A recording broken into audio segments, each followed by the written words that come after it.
ഹസ്തിനപുരിയിലെ ഇപ്പോഴത്തെ മഹാരാജാവാണ് പാണ്ഡു മഹാരാജൻ. അദ്ദേഹത്തിന്റെ ധർമ്മപത്നിയാണ് കുന്തിദേവി. ഇവർക്ക് പഞ്ചപാണ്ഡവർ എന്ന പേരിൽ 5 മക്കൾ. അവരിൽ ഒന്നാമനാണ് യുധിഷ്.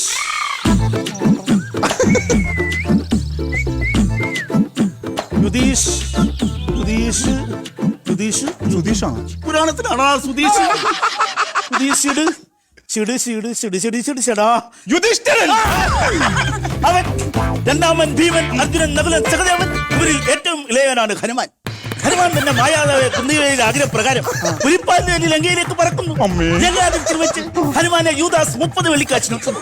ഈ വിവരം ഹനുമാൻ തന്നെ ജക്ഷൻ രാവണനെ മൊബൈലിൽ വിളിച്ചറിയിക്കുന്നു. തുടർന്ന് നടന്നത് ഘോരമായ കലിംഗ യുദ്ധത്തിൽ യേശുവിനെ കുശിത്തിറക്കുന്നു. മായാവിയെ കുട്ടൂസം കുപ്പിക്കകത്താക്കുന്നു. സൂത്രങ്ങൾ കൊണ്ട് സൂത്രങ്ങളൊന്നും ഭരിക്കുന്നില്ല. കബീഷിന്റെ വാൽ പണ്ടത്തെ പോലെ നിലനില്ല.